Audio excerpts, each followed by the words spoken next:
¿Quién es Rafael Navarro?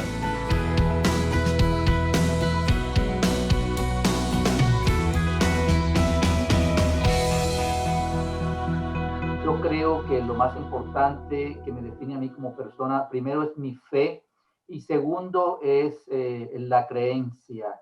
Y esa creencia me ha hecho a mí ser una persona muy agradecida con lo que poco que tengo, con lo que he logrado y en el momento en que me encuentro ahora. ¿Cómo llega un nacido en Ovejas, Sucre, Colombia, a ser el propietario de un periódico en Atlanta, Georgia, del Nuevo Georgia, precisamente? Es una historia muy larga y es una historia que se necesitarían varios volúmenes para contar porque en efecto la gente dice vienes de Colombia, correcto, y Colombia es un país de 44, 45 millones de habitantes, pero igual que todos los países tiene de todo y hay veredas, hay pueblos más escondidos. Yo vengo de un pueblo muy pequeño y siempre me gusta hacer referencia de que cuando yo salí de mi pueblo no aparecía todavía en los mapas. En los mapas que yo estudiaba, en la geografía que yo estudiaba, mi pueblo no aparecía en los mapas, Ovejas Sucre. Y en efecto, pues salir de ahí, de ese pueblo y de esas circunstancias, que en efecto eran circunstancias de carencia, de necesidades, fue realmente un reto. Si me dices cómo lo logré, hoy en día te digo que ha sido por esa fe que tuvo mi madre, y siempre lo voy a decir, que me mantenía en sus oraciones, y ha sido ese Dios en el que siempre he creído, en el que ha puesto todas las cosas para que donde yo esté el día de hoy se dé ese momento y para que lo que estamos haciendo hoy, dando ese testimonio, pues en efecto sea el cumplimiento de esa promesa y de esa palabra. ¿Qué significa para ti la frase los hijos de pobres no pueden estudiar?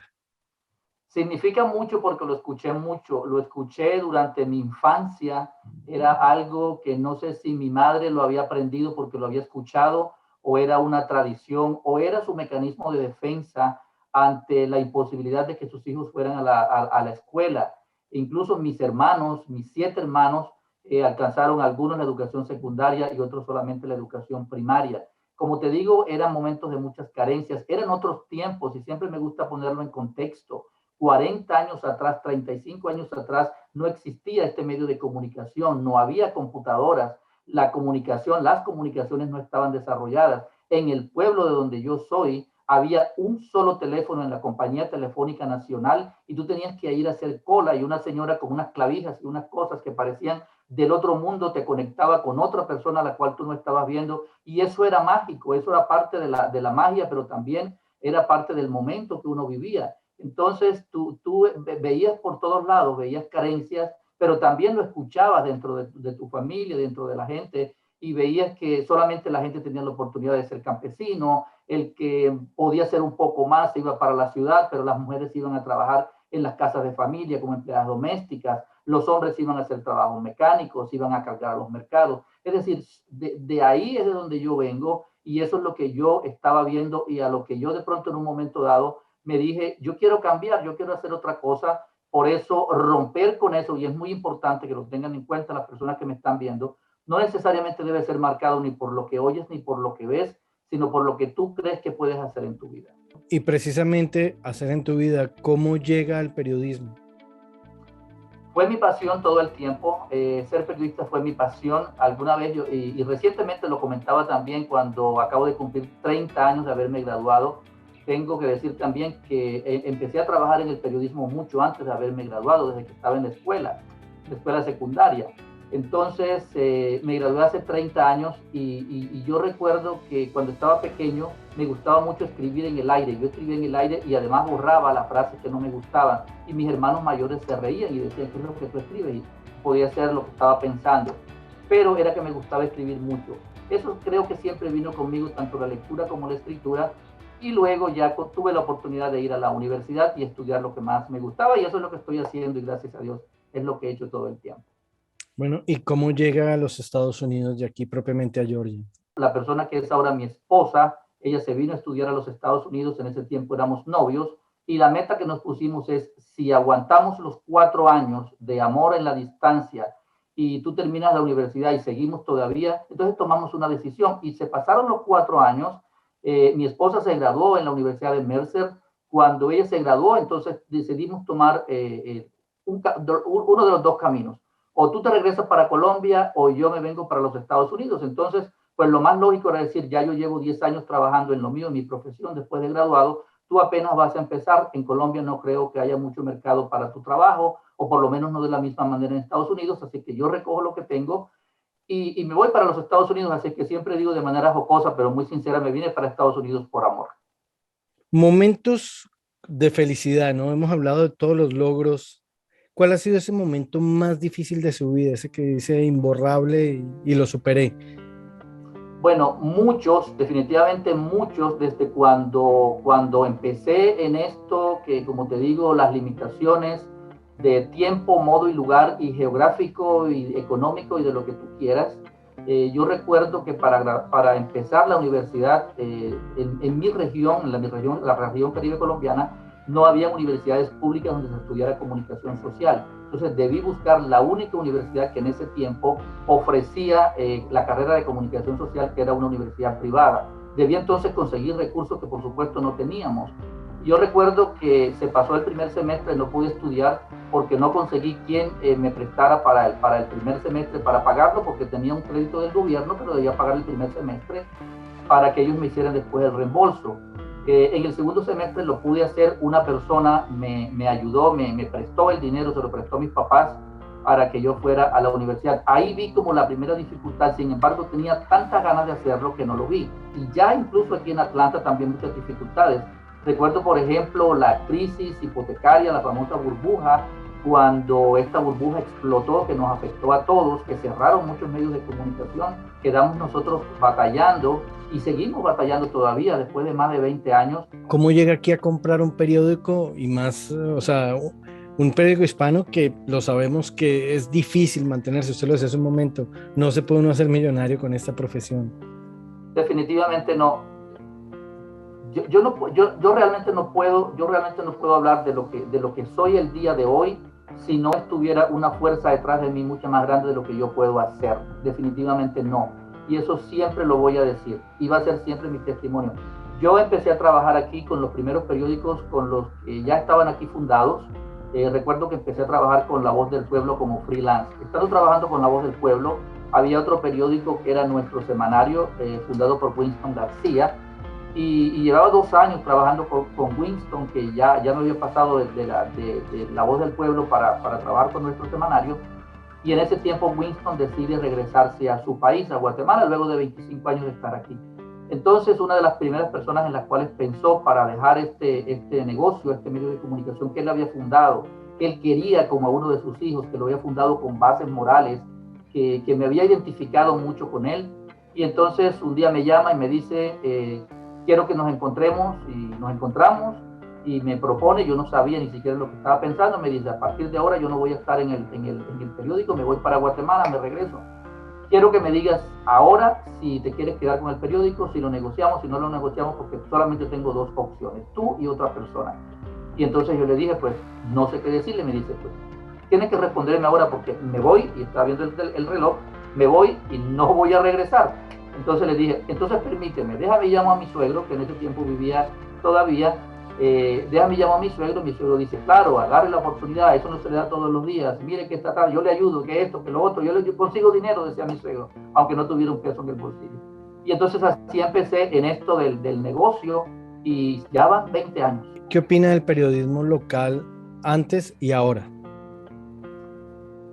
Yo no diría que el periodismo local, yo diría que en general ha venido cambiando, ha venido evolucionando, se viene enfrentando a demasiados retos. Esto de las redes sociales ha terminado en algunos casos por hacernos la vida un poco más fácil, pero en otras circunstancias, cuando tú eres una persona de la vieja escuela, cuando tú eres una persona que tienes bases, sabiendo que son bases éticas, morales, incluso sociales, el periodismo es una labor social.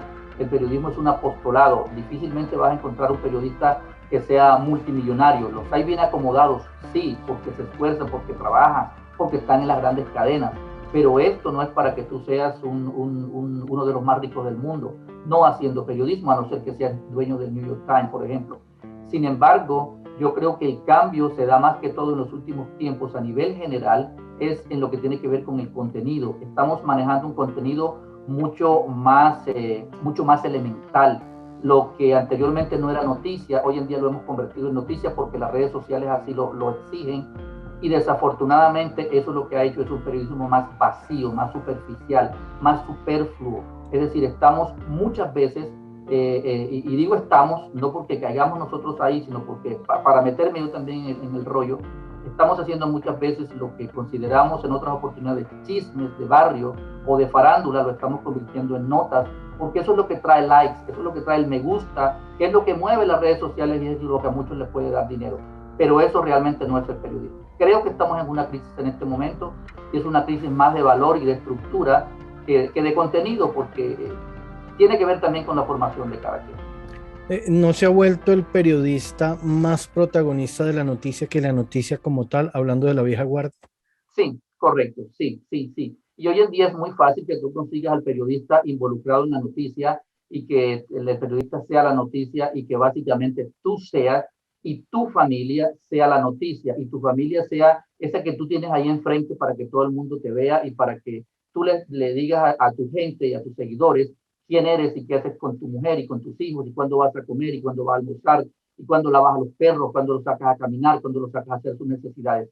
Eso realmente no es periodismo, eso realmente hace parte de la nueva tendencia de las redes sociales donde tú como figura pública te dicen los que te asesoran que eso es lo que tienes que hacer.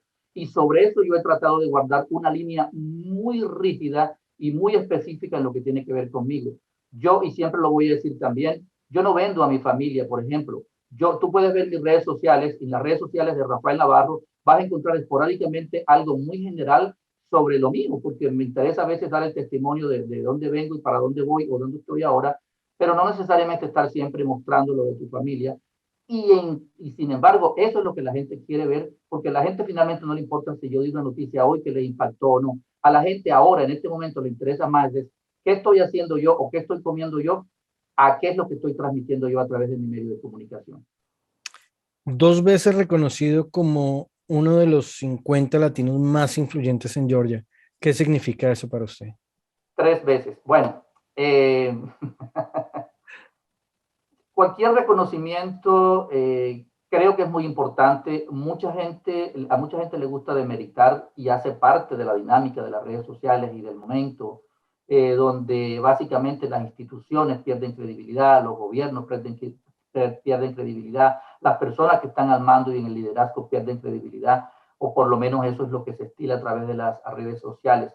Sin embargo, cuando le reconocen a uno el trabajo que ha hecho, cuando una organización sin fines de lucro, por muy grande o muy pequeña, le dan a uno un certificado y le dicen, Rafael, esto es lo que tengo para reconocer el trabajo que has hecho, porque has puesto en los medios de comunicación lo que nosotros hacemos, el trabajo que hacemos, cómo lo hacemos, cómo educamos, cómo llegamos a esto. Eso realmente para mí es mucho más importante que un premio en el cual tú concursas, sometes el mejor trabajo, lo pules, lo limpias, lo limas y luego pues, y está bien, eso no está mal. A lo que quiero decir es que este reconocimiento que es espontáneo, muchas veces para personas como yo, tiene mucho más significado que eso, lo que hacen a veces los consulados.